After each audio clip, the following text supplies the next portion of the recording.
Glad you all could make it today. We are going to talk about how leaders move from AI order takers to agenda setters. And the the term AI is included because AI, we all know, is a hot topic. It's probably the most referenced term out there on LinkedIn. And so I was thinking about how, with all my years in technology, AI is driving a lot of rapid change acceleration, as you all know. And so, what we're going to go over today is fundamental, but AI really brings it to life. And so, we're going to talk about that. So, if we think about the situation for many people, your work is solid, you delivered, you put in the time, and yet you're not getting invited to the vision conversations, the strategic meetings.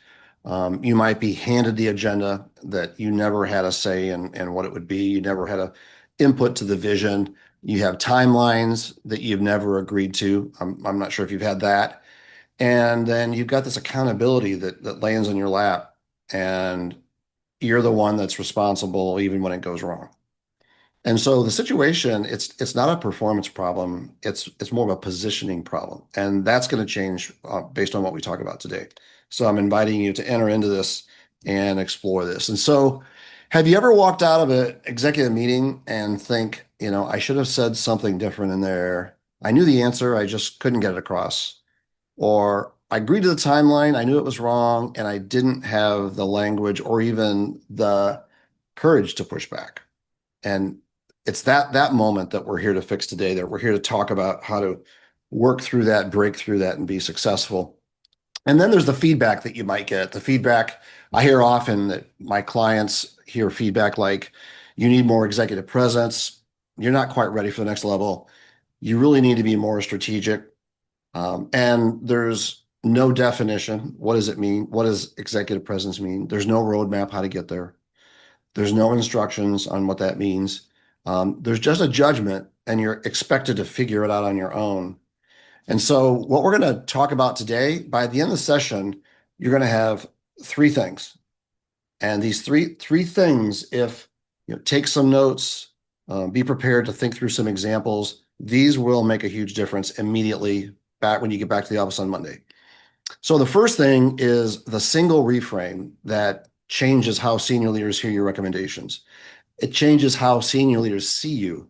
And it has nothing to do with your slides, your presentation, your data.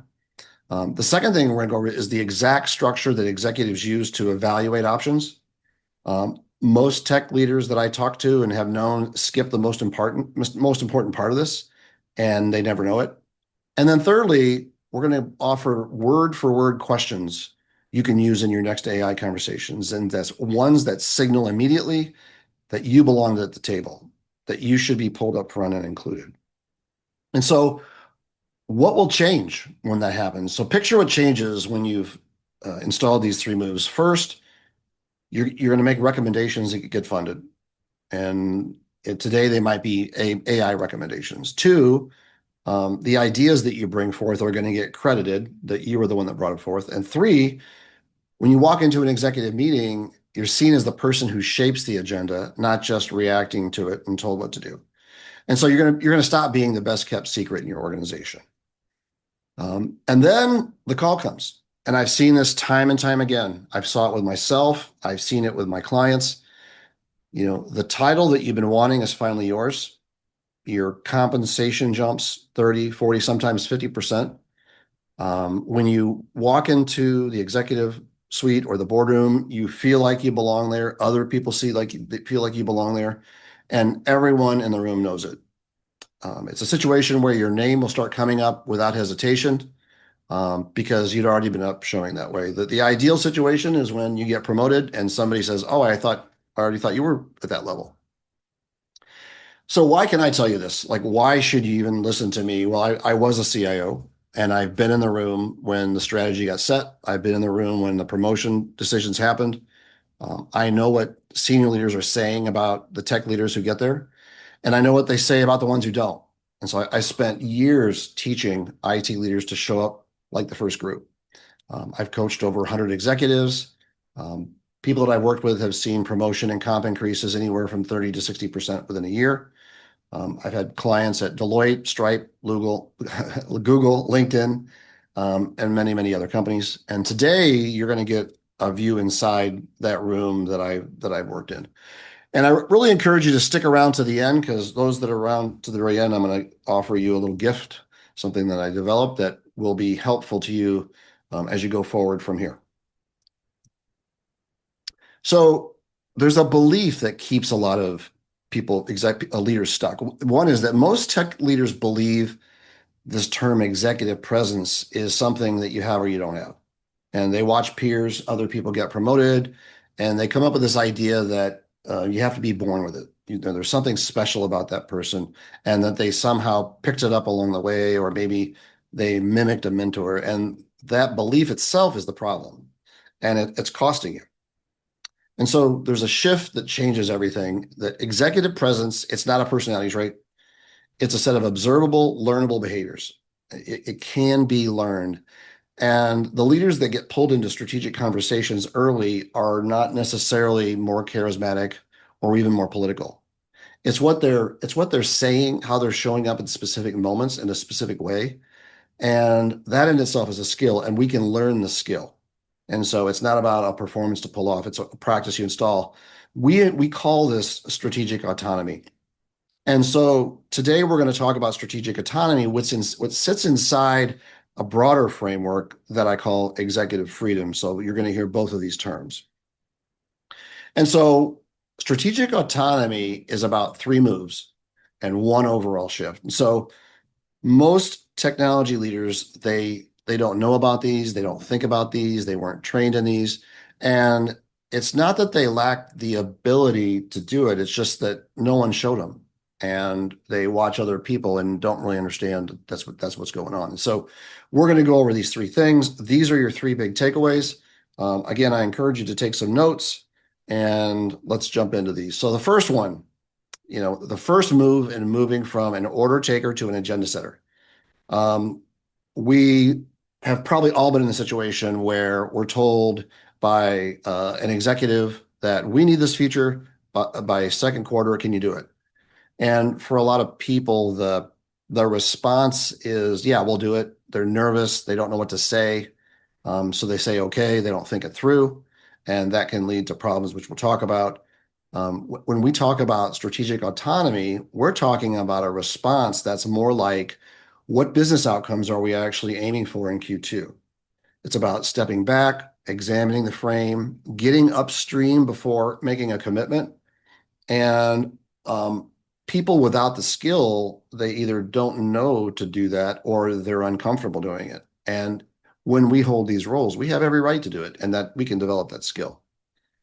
And so I like that term getting upstream because when you're an order taker, you're kind of like after the fact, everything's been decided. You just have to execute what's been told. And I've been in that situation in the past where I had to do whatever we were told to do. And it ended up being 7 days a week, 12 hours a day, 8 weeks of burnout. And we don't have to live that. If we have strategic autonomy, we can start with the scope, we can start with questions. And so the first thing is to pause and say, well, what is the outcome that we're after? What does success actually look like in terms of revenue, risk reduction, customer behavior? And then the next question is, what are the constraints? What are the limits the solution space has to deal with? So it could be budget, risk, appetite. Lastly, are there alternatives that we should be considering? So rather than just taking orders, when we go upstream, we can ask questions like, are there other ways to achieve the same thing at lower cost, different approach? And so it's not about refusing the work, it's about getting upstream of it and engaging in the conversations and being known as somebody who's going to have the conversation, not just take orders. So I put a few phrases here. We have a whole collection of these. Obviously people could just respond with their own, but there are some specific things that you could say. So hopefully these might be helpful to you. So one reframe could be as we start receiving order, we can say, well, wait a minute, before we talk about how to build this, can we zoom out a minute and talk about why we're doing it and what success would look like? And then the next one could be, what specific outcomes are we trying to create in this AOI work in the next 6 to 12 months? Another one could be, if this initiative is successful, what will be measurably different for customers, employees, or our P&L? So you can see like these are the kinds of questions that you could even have more questions, but it's stopping, reframing the conversation with a question, so that you're seen as a business leader. I mean, if you were the CEO, this is the kind of thing you'd be doing. You wouldn't just be saying, okay, it's like, I'm thinking about the business, I'm asking these questions, I'm reframing the conversation. And that does take courage. But the more we do it, the more courage we have. So a little bit of audience participation here. If you could, I'd like for you to think about your last executive conversation. Where did you accept the problem as given instead of stepping back and like examining the frame and to reframe it? If you have one, type that in the chat. Okay, let's move on to the next one, move two, which is and moving from order taker to agenda setter is offering options. And so an order taker might say something like, well, we'll do our best, or it's going to be tight, but we'll try. And there's a vague commitment, there's no structure. It puts the burden on the team to just figure it out. And that's such a dangerous response. And we've all seen it in terms of burnout, hitting deadlines, trying to do the impossible. There used to be the old term death march projects. And a lot of times the order takers are the ones that are creating these death march projects. A better response, a strategic autonomy response would be, hey, I see three options. Here's what each costs. Here's what each gives us. And it's structured, it's decisive. It shapes how leadership thinks about the decision. And so the landscape for this is like we think about options, and thinking these through and saying, okay, option A might be we can ship in 6 weeks. There might be higher technical debt, but we could get there faster in a faster market. Option B might be, well, we could ship in 10 weeks. We'll have a cleaner, more robust architecture and it's more sustainable for the long term. And option C could be, well, we could pilot for 8 weeks and then decide on like a full build, lowest risk, most flexibility. So by having those options, we can then enter those conversations. How often, if you have a little bit more engagement here, how often do you typically present recommendations right now? Jumping to the third move from order taker to agenda setter is naming trade-offs and being able to say no or not yet. We're going to talk about how to say no or not yet. But strategic autonomy, having that skill and that capability, it means you can push back without triggering defensiveness. And so there's the goal, which you want to surface invisible trade-offs calmly before the commitments are made. The posture is not being seen as an obstructionist, not just complying, but really seeking clarity on what a yes actually costs. And then third is the outcome that we're after. And so we want leadership to make informed decisions. And when we do that, we protect the team, we protect the company. And so this will probably resonate with many of you. There's two ineffective patterns that we often see. One is when there's a request, there's the silent yes. It's like, oh, we just have to say yes to everything. We have no choice. And then in the background, people are, scurrying about trying to figure out a way to make it happen. But then we burn out the team. And when we do that, we erode trust through miscommitments, exhausted people. And then pattern two is the hard no. He's like, nope, sorry, we can't do that. That's impossible. You don't understand. I remember the one that people would often say, well, that's not our policy or that's not our process.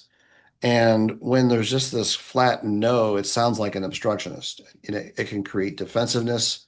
And one of the things that can happen is people can start going off on their own. In fact, probably many of you would agree that often leads to shadow IT or citizen development. Like they hear a no, there's no conversation, so they just go off and they're doing their thing. And so what's the more effective pattern? The more effective pattern is if we say yes to this, here's what we're saying no to. Are we okay with that? We're going to have to talk about what it means in terms of the conditions.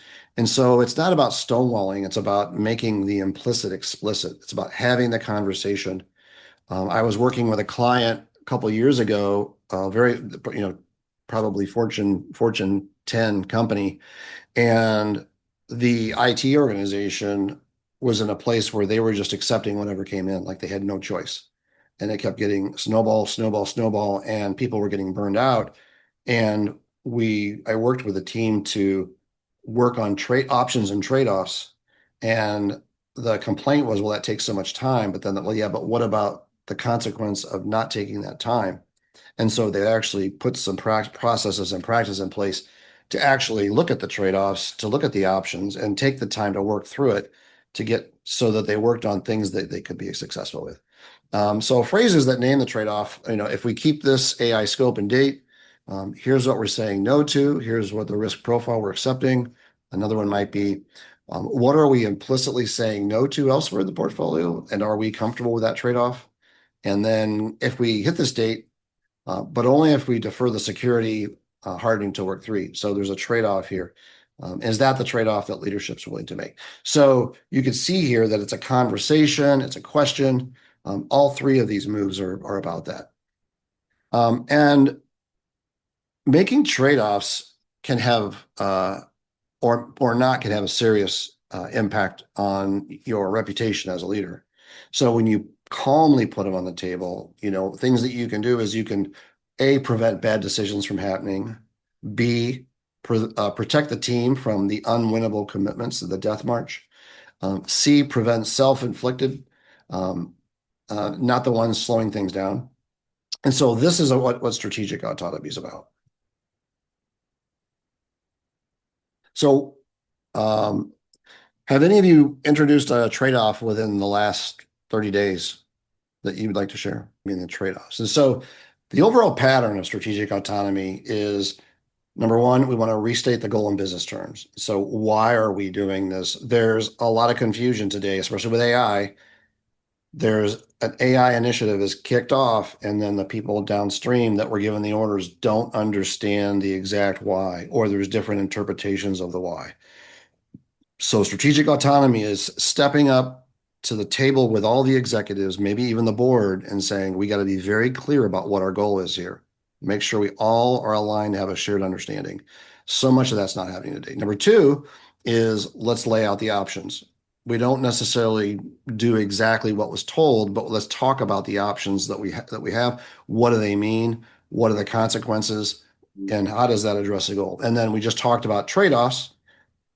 We want to do 12 things. So how do we optimize all 12 if we want, and look at the trade-offs amongst of all these things and really think it through and be able to communicate it? And then after all that is making the recommendation, which a big part of the strategic autonomy is saying, okay, after we've all talked and we talked about all this, I recommend that we go and our team can own this and we can be successful doing that. So that's the overall pattern. But the identity shift at the core is going from the order taker, the old identity of, I'm the one who fixes things and makes the impossible happen, like the hero. They're valued for rescuing, they're rewarded for saying yes.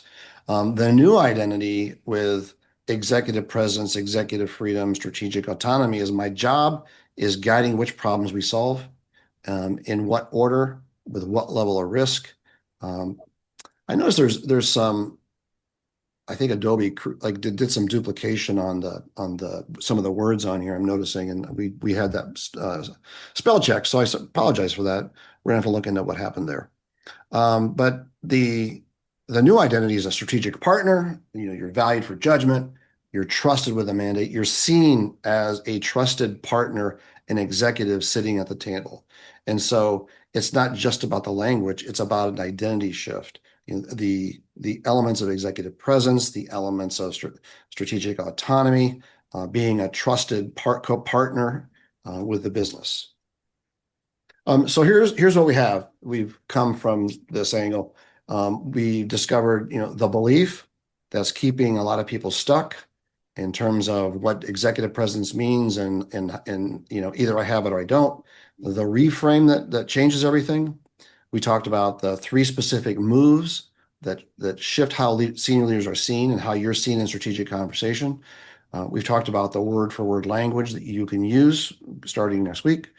And so we didn't want this to be theoretical. We really want it to be practical and something that you can take forward. So hopefully you've been able to take some notes. And so whenever we have these sessions, and I'm sure you've been to sessions as well, we attend the session, we learn a few things, and then it's back to the grind.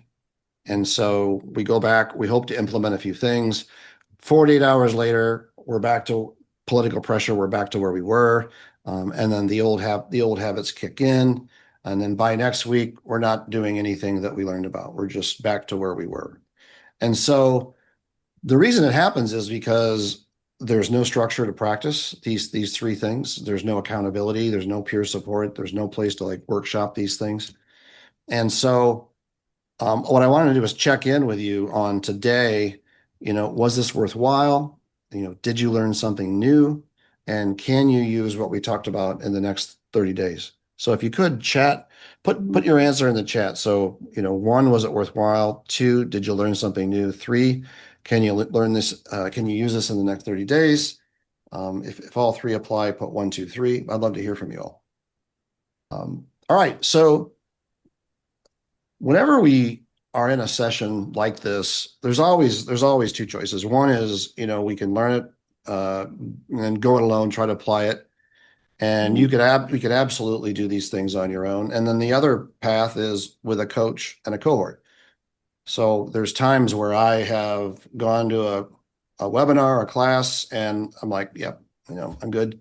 But there are times when it's critical to my career, where I say, okay, I don't want to go this alone. The risks are too high to go this alone. I'm going to get a coach. I'm going to work with a cohort. I want to get there faster. I want a structured path. I want accountability. I want to be in the room with peers and people that we're going to work together and we're going to get excellent at this. And so, we can try to develop executive presence and executive freedom and strategic autonomy on our own. That's one way. And then the other way to get there faster, which I've done in many occasions. I'm doing it right now. I'm in a program with a coach and a cohort. It just accelerates it. It makes sure that we get it done. Those are two choices that you have. And so I didn't want to just build this material.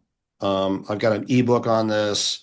And I want to make sure that for those people that want to take this seriously and develop this and accelerate it, like in 12 weeks, make a huge dent on their progress, I built something for that. So I want to give you each an opportunity to see that, and then you can decide, am I going to go this alone, or do I want to would I be interested in working with a group and getting some help with that? So what I created was a structured, and there's a couple people here are actually going to be, I've already signed up for this. We have a small group now that have signed up, and we're going to extend it. And so I'm offering this to you today as well, that there's a 12-week guided experience that installs executive presence, strategic autonomy, visible authority, and trusted belonging are two other pillars that we didn't go over today. They're part of the leadership, the executive freedom program. And we're going to focus a lot on the 10 attributes to 10 capabilities of executive presence. And this program, we're going to deliver it through biweekly one-on-one coaching calls. So whoever's in the program, I will work with you for an hour every 2 weeks, one-on-one. Every month, we're going to have a peer group that we're going to be working through and developing together the strategic freedom playbook that comes with it. Everybody will be given a copy of the ebook. And we're going to, every week at work, we're applying what we're learning or practicing. So it's very committed to putting into practice what we're learning actually in the workplace. And so kind of what gets built. Well, the week one is like, where you stand. There's three pillars. There's which one is the highest leverage for you. And so by doing an assessment, figure out, okay, here's where I'm going to focus. And then weeks 2 through 11, you're running real experiments. So through my one-on-one calls with you, and then as a group, we're actually building out these capabilities, these conversations, these narratives, working through it, and not just on what we talked about today, but executive presence and the other pillars. And then by the end of week 12, you actually have an operating guide that you've built from the ebook, from our work together in one-on-ones, from the group. And this will be your personal customized framework to go forward with. It's not every person will have a unique one because it's going to be designed and based upon what you're wanting to do. So this is the first formal program that I've done. So I've been working on this for a long time, and I've been introducing it to some of my clients one-on-one. So I had one client that we're complete in our work together, but he came in having been passed over twice for an executive role. And he said, well, it's all negative politics that was about. And I challenged him on that. And so we started working together. And by week 8, he was being pulled into these strategic conversations. And he and I worked on the narratives, the mood, the executive presence. He started getting his recommendations funded. He was asked to lead things. He was actually going into investor meetings. His name was coming up, and within 4 months was promoted to a senior role, 38% compensation increase, and working with it. And myself, what I experienced for myself years ago was 2 executive promotions within 4 years, doubled my salary every 2 years for 6 years. And so I know this works. I've done it before, and my clients are seeing it. So I want to make sure that those people that want help, not just going on their own, have this capability. And so, this is about real work. It's not like a certification of, we all get our certificates. This is about real work. Roll up your sleeves, get it done, and the capability, building the skill to get pulled upstream and in these executive conversations. And so there's an investment. I want to talk about that. And so the investment makes sense because one misscoped project, one stub toe, one accelerated promotion cycle, one title change, that all compounds, that all accelerates and makes a big difference. So um, you both are able to accelerate what you want as well as mitigate the risks of ended up with bad projects that are assigned to you, or burning your team out, or getting a bad reputation. And so any one of those things is exceeds the investment of what we're talking about. So there's a very large qualitative and quantitative ROI on this. And so the 12-week program, as I've done my research, its value is $6,000 for 12 weeks. And since this is the first formal program, I'm offering a founder's program price of $2,900. And so that is going to be available only this time for this particular cohort.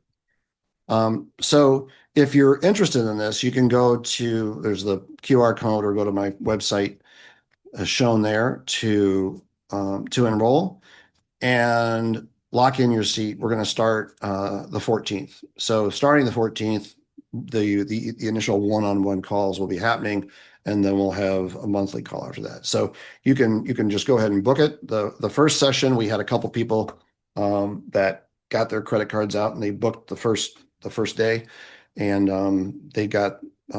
they're off the races, and we're ready to start working with them.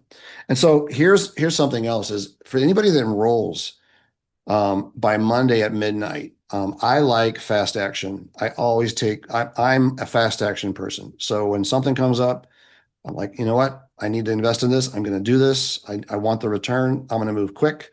And there's always an advantage to be fast action. Imagine, like, this is an exaggerated example, but think about the people that didn't do fast action on Bitcoin. This isn't Bitcoin, but it's an example. When the window opens, you want to move. And so I like to reward people with fast action. So those people that sign up by Monday at midnight, I've got some bonuses that I'm going to give to you that even make it even more valuable to move. So the first one is I'm going to be providing a complete library of strategic conversation scripts.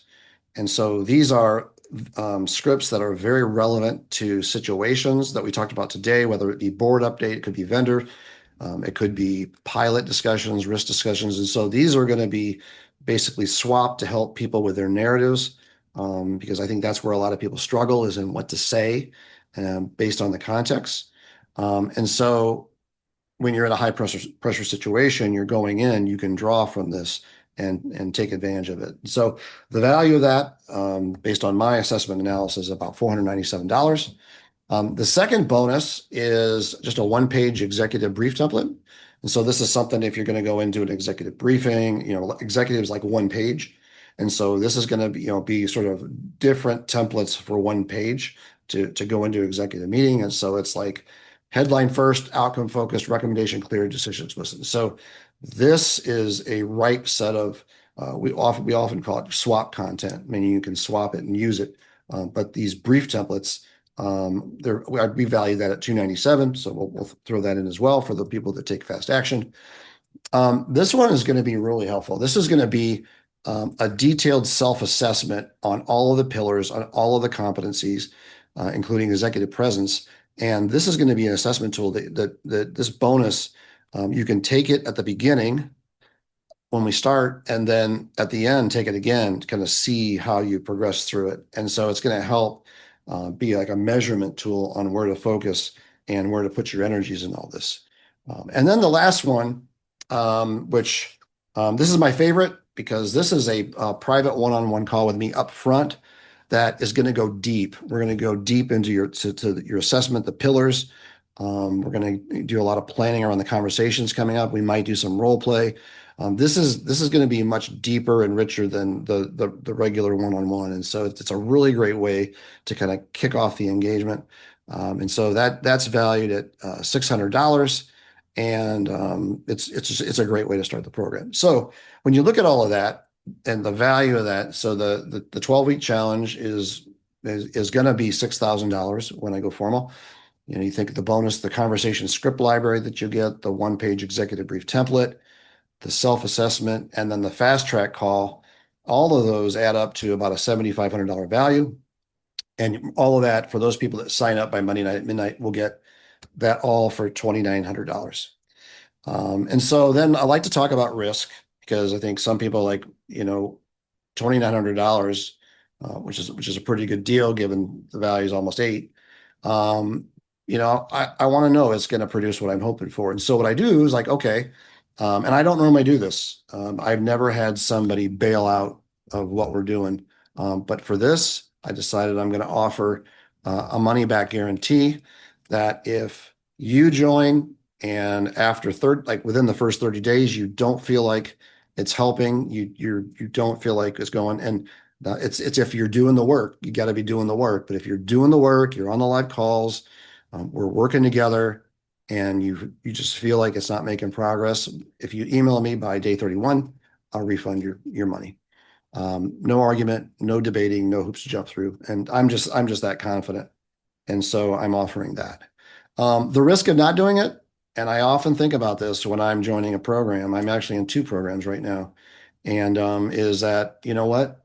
If you don't do it, 12 weeks is going to go, and then 24, and then 36, and then 48 years going by. You're going to sit where you're at right now in those conversations. You're going to be thinking the same thoughts. You're going to be seeing the same things. You can make progress doing it on your own, but not the kind of progress that you're going to make. So this is the way I think about it when I'm joining something. And over the years, I've spent over 100 grand personally on these kinds of things, and I have gotten probably a 30x return on that investment from picking the right ones, working with the right people. And so this is an opportunity as we go through this. So, I don't want to create like an artificial urgency, but Karina and I, as we think about our business, we like to reward people that are fast action. I'm serious. I want to get it done. And that's really what we're about. And so, just to kind of summarize, the fast action bonuses, they go away. And those bonuses, I'm not going to make them available any other way. They're only available to this group if you sign up. I'm not going to be giving them, and I can't buy them. They're not going to be free later. It's just, this is the only time I'm going to have them available. And then the peer group cohort starts the 14th. And so seats are limited. It's a cohort, it's a small group. And so we're excited about the group that's in. And also I got a couple props. Thank you. Yeah, Ramesh, we've worked together, and Shelley is a good testimony here. Boy, I'm glad you all are on this call as testimonials. So we got some prior clients on here. And yeah, so that is. And so the seats there, the bonuses disappear April 6th, midnight, Monday, and we go live on the 14th. And hopefully you're still here. Hopefully you feel like you're a good candidate and it's something that'll help you. And I'll leave this up. This is where you can either enroll directly on my website or book a call. And happy to have a call if you want to talk more about the program, what it means, and what you're going to get for it. But there's no, from as I know, and I've done a lot of market research, there's nothing like this in the market right now, what we're doing here. And there's not much on the market from my perspective around executive presence. When we add executive freedom, there's not much out there. So anyway, I'm going to open it up for questions.